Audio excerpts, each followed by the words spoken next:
Hello, and welcome to a very short overview of America's involvement in the Second World War. This is intended to be a very streamlined, cursory overview. So, if at any point you'd like to research more, trust me, there has been more written about America's involvement in World War II than many topics, if not almost all topics, over the last 60 to 70 years. So this is intended as a survey. I'm not going to go through all the battles and certainly not going to go through even most of the battles. Not going to talk about any battle tactics or anything like that. This is going to give you a sense of what happened from a really macro perspective. So, kicking things off a little bit, the war in Europe starts in September the 1st, 1939, with Germany's invasion of Poland. As a result of Germany's invasion of Poland, France and England declare war. Germany and the Soviet Union, it's not Russia at this point, it's the Soviet Union, have a non aggression pact. So at this point, the Soviet Union is not involved in the war. By June of 1940, France had fallen to the Nazis and was occupied partially by the Nazis and partially by what's called a collaboration government, or a government that was working with the Nazis. This is usually referred to as the Vichy regime. Between July and October 1940, Britain went through what was called the Blitz, also called Battle of Britain. This is a series of bombing campaigns. First, the Nazi Air Force targeting different aircraft sites and factories and so on and so forth. And then there's a transition towards an intensive bombing campaign on the city of London intended to break the morale of the British people. It doesn't happen. By June of 1941, Adolf Hitler and the Germans have declared war on the Soviet Union. And from this point on, Germany will be forced to fight a two front war, which is not to their advantage. The United States really looked at the war in Europe with increasing displeasure, but there was a lot of isolationist factors going on in the United States at the time that kept our involvement limited. The Sino-Japanese War, what's going to morph into World War II in the Pacific, begins actually much earlier in 1937, and you could argue even earlier than that. The United States was particularly unhappy with Japan's increasingly warlike attitude towards China.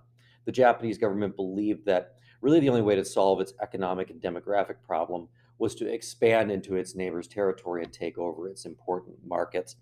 What Japan is trying to do in the beginning of the war, and especially prior to America's entrance in 1941, is get access to raw materials, principally oil and rubber.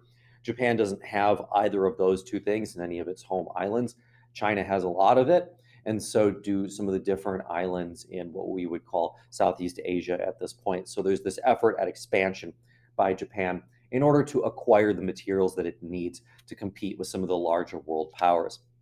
Now, Japan ultimately would declare war on China in 1937. There was what was called the Nanking Massacre, which is just one of a series of atrocities committed by Japanese troops as a part of the war in China. American officials responded to this aggression. Usually, we start out with a battery of economic sanctions and trade embargoes. That's what we did this time. The United States reasoned that without access to money and goods, especially a supply like oil, Japan would be forced to actually stop its expansionist policy. It backfired. The sanctions, the embargoes, it just made the Japanese more determined to stand their ground and more determined to try to find their own access to the raw materials rather than have to rely on foreign powers. During the months of negotiations, there was a lot of negotiations between Tokyo and Washington, D.C., but neither side was able to reach an agreement. And at some point, by about late 1940, early 1941, it does appear that war between the United States and Japan is all but a question of when, not if. So, the important thing to remember is, of course, at this time, Franklin Roosevelt is the president. In his December 29th fireside chat, Roosevelt called the United States the quote, arsenal of democracy, end quote, and he urged Congress to send more aid to Great Britain. He really wanted to support Great Britain, but to a large extent, America's Congress remained firmly isolationist, and so it was very difficult for him to get that to happen. That being said, by 1941, the Senate was willing to act, and it passed a $5.98 billion supplemental what was called Lend-Lease Bill on October the 23rd, 1941, which brought the United States one step closer to involvement in the war. So the Lend-Lease policy was simply in Great Britain no longer possessed the cash resources, the gold resources to pay for the industrial equipment needed to fight the war. So the idea was the United States would simply provide these items to Great Britain with the understanding that in theory they would be paid back later on. The Lend-Lease Act was approved by Congress in March of 1941, and it gave President Roosevelt virtually unlimited authority to direct materials such as ammunition, tanks, airplanes, trucks, and food to the war in Europe without technically violating the nation's official position of neutrality. The supplemental bill brought the amount of available aid to almost 13 billion. And the aid was intended to assist the defense of nations whose security was deemed vital to the security of the United States. Franklin Roosevelt, who favored United States involvement in World War II, advocated creating this program as a way to indirectly support the Allies without engaging the U.S. in a war for which, at this point in the United States, there isn't overwhelming public support. Initially created to help Great Britain, within months, Lend-Lease was extended to China and to the Soviet Union.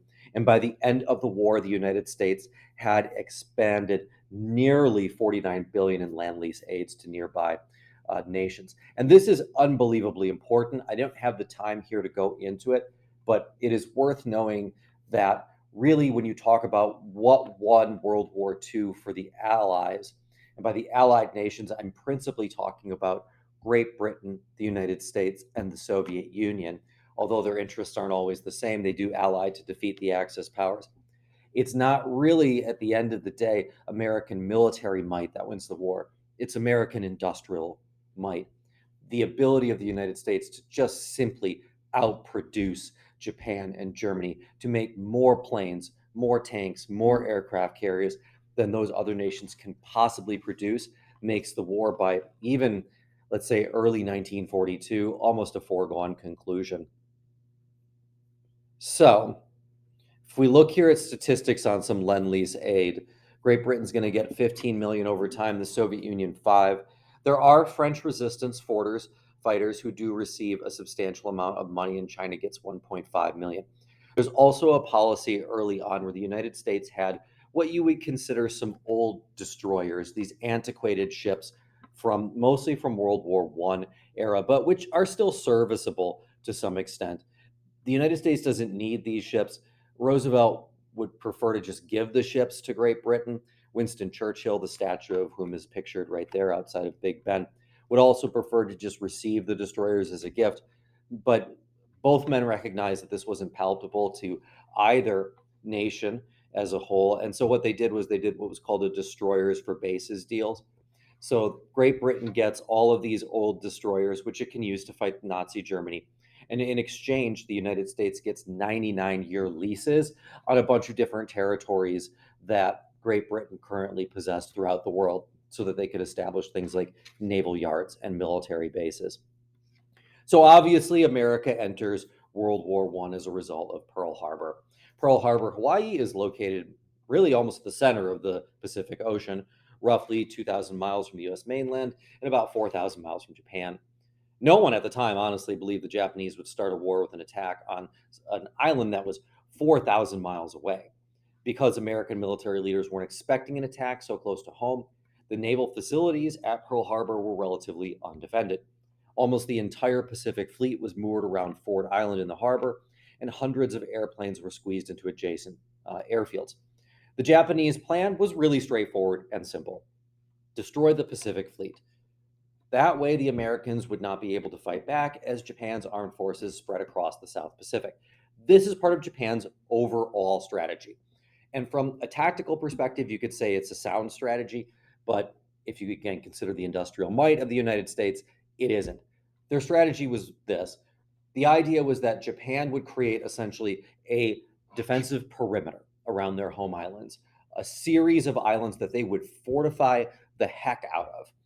And then the United States, and potentially Great Britain as well, because Japan declared war on Great Britain the same time it declared war on the United States. So what Their idea is we'll create this ring of defensive islands. We'll make it so costly in terms of soldiers' lives to recapture these islands that the United States, Great Britain, and potentially Soviet Union will give up well before they get to the home islands of Japan. This isn't going to work. So turning back to Pearl Harbor for a second, it takes place on December 7th, 1941.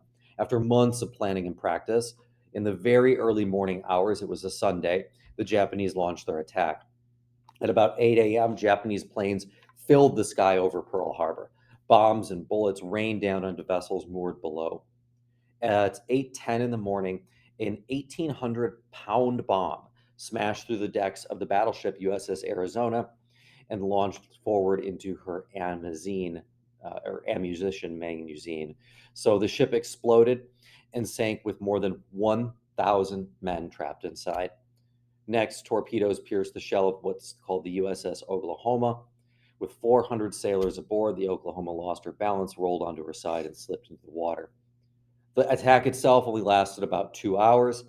Every battleship in Pearl Harbor, the USS Arizona, Oklahoma, California, West Virginia, Utah, Maryland, Pennsylvania, Tennessee, and USS Nevada, had all sustained significant damage. All but the USS Arizona and USS Utah were eventually salvaged and replaced. In all, the Japanese attack on Pearl Harbor crippled or destroyed about 20 American ships and more than 300 airplanes. Dry docks and airfields were also destroyed, and most importantly, it took the lives of about 2,000 people, almost all of them in the two battleships that went down. Still, the Japanese attack was a failure, as the Japanese had failed to cripple the Pacific Fleet. Now, unbeknownst to some people, uh, the United States actually did not declare war on Japan and Nazi Germany at the same time. We declared war on Japan one day later, on the 8th of December, but it was actually Hitler who declared war on the United States first. From his perspective, the United States had been at war with um, Germany for a long time. And so, from his perspective, this was just kind of recognizing a reality.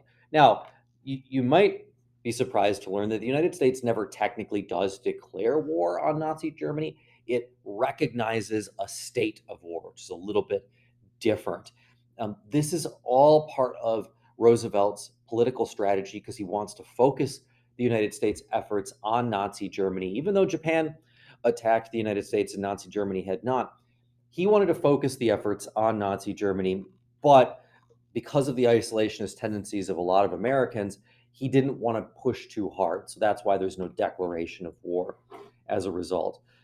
A lot of people will ask, well, why in the world would Hitler declare war on the United States and bring in a new enemy combatant when it's already at this point starting to falter on its planned offensive to the Soviet Union?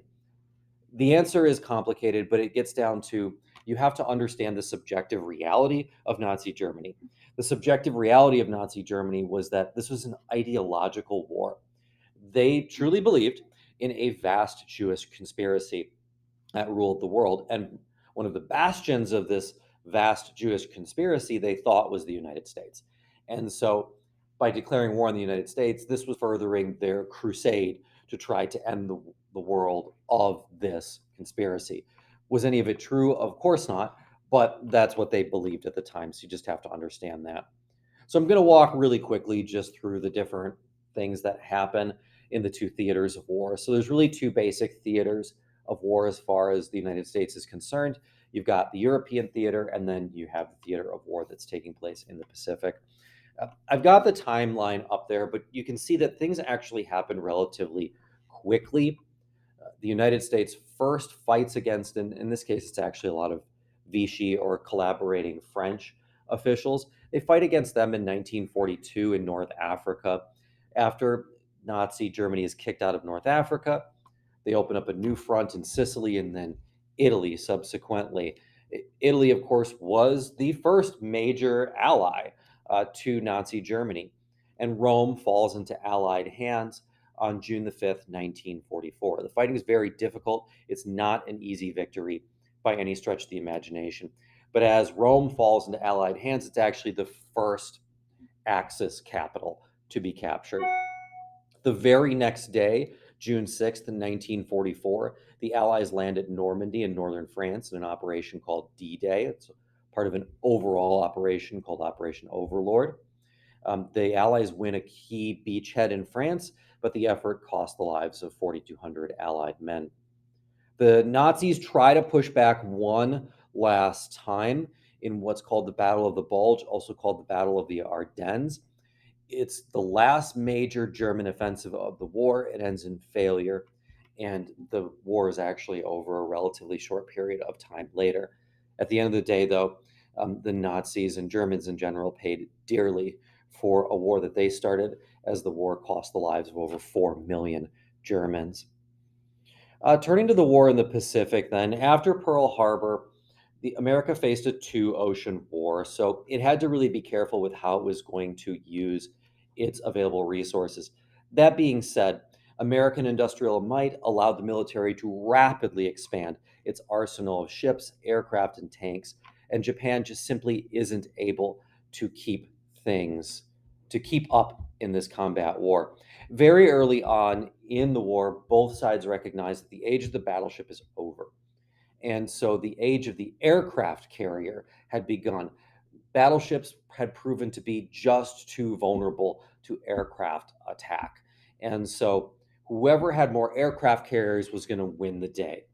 Knowing Japan's only chance to reduce to win was to reduce U.S. aircraft carrier power, um, an admiral by the name of Isokuro Yamamoto planned to lure the U.S. fleet into battle off Midway Island in June 1942. However, this wasn't a trap, because United States intelligence broke the Japanese naval code and allowed the U.S. Navy to actually be the one who set the trap and ambushed the Japanese carriers. Japan loses 4 of its 6 aircraft carriers at Midway Island and was now forced into a totally defensive strategy. From this point on, the United States goes through a period of what's called bloody island hopping. Using the Navy, the Army, and the Marines, the Allies drive in the Southwest Pacific toward the Philippines and then eventually turn north and reach Okinawa, which is one of the Japanese home islands, one of the most furthest south Japanese home islands. And then the war comes to an end by the dropping of the 2 atomic bombs, one on Hiroshima and one on Nagasaki, on the 6th and 9th of August 1945. This was really, and I'll get to Truman in a second, but it was a calculated decision. The best estimates from the War Department was that if the United States had to invade the main home islands of Japan, it would cost around 1 million men. And so, doing, I guess, a really cold hearted but necessary calculation, President Truman decided to drop the atomic bombs. Of course, it's worth saying that he would not have understood what the ramifications of that were going to be at the time that he did it. While all this is going on, there's a lot of diplomacy efforts between what you call the big three, which is going to be Churchill for the Great Britain, Joseph Stalin, who's the leader of the USSR, and then FDR at first, and then later Harry Truman, the leader of the United States of America. They meet in Tehran, Iran, in 1943, and at that point they decide to coordinate their military strategy against Japan and Germany and start to come up with, okay, what is a post-World War II going to look like? Probably the biggest outcome of this was the Soviet Union really wanted to pressure the United States and Great Britain to open another front, so to take the pressure off of the Soviet Union. And as a part of Tehran, the United States and Great Britain agreed that they will launch eventually the Operation Overlord and D-Day. At Yalta, a little bit later on, the three mostly agree that Germany's surrender needed to be unconditional. They didn't want to repeat the mistakes of the past, because remember, there had only been 20 years between World War I and World War II, and they wanted a permanent peace. The idea was going to be this time that they were going to divide up Germany into different zones. The initial idea was 4, a US zone, a British zone, a French zone, and a Soviet zone. It's not going to look like that, but ultimately that was what their idea was. By Yalta, Stalin is starting to take a really hard line on a number of different territories in Eastern Europe. At this point, it's pretty clear the Nazis are going to lose the war. He wants to make sure that the Soviet Union retains possession of Poland. He had a point. He pointed out that Germany had twice used this nation as a corridor with which to invade Russia in the last 3 decades, and he didn't want that to happen again. So the other thing that is agreed to here is that, if you might remember, after World War One, Woodrow Wilson wanted this thing called the League of Nations, designed to keep peace in a post World War One world, but the U.S. didn't join it. So here, all three leaders planned on forming what was called the United Nations, which still exists today, and there would be a Security Council wherein all these nations could essentially pool their resources and send their military resources into places in order to prevent the breakout of another world war. Stalin was reluctant to join, but ultimately did because they all agreed that any one member of the UN Security Council could veto military intervention in a way. The Russia today and China both sit on that Security Council, and because they're so ideologically different from the United States and other countries like France and Great Britain, explains why this has almost never come to pass. The last conference is in Potsdam. It's actually a suburb of Berlin, showing how much the war was over. This is in July of 1945. And it's pretty clear at this point that all of the amity and goodwill that had formerly characterized their wartime relations was over. Everyone was looking at their own self interest. At this point, FDR had passed away, and his vice president, Harry Truman, was president. And so now you start to see the beginnings of the Cold War taking shape, which we'll get into more later. And I do want to end today with the obvious, which is that the United States switches leaders almost at the end of World War II. FDR had won an unprecedented 5 terms as president, but he doesn't serve out the final term. You might be surprised to know that prior to becoming president, no one had even told Harry Truman that an atomic bomb existed. So you can imagine his shocks to realize, oh, Mr. President, you are in charge now. We have some strategic decisions to make. And by the way, we have an earth shattering weapon that no one's ever heard of before. Truman will also be the president at the beginning of the Cold War, but crucially at home, and we'll talk about this again later, we're starting to see a transition away from years and years of Democratic dominance in Congress. Republicans are going to start to win a lot more seats in Congress. And so the policies that Truman might want to enact are going to be much, much, much more difficult than what his predecessor, FDR, was able to get done. But that's a story for another day.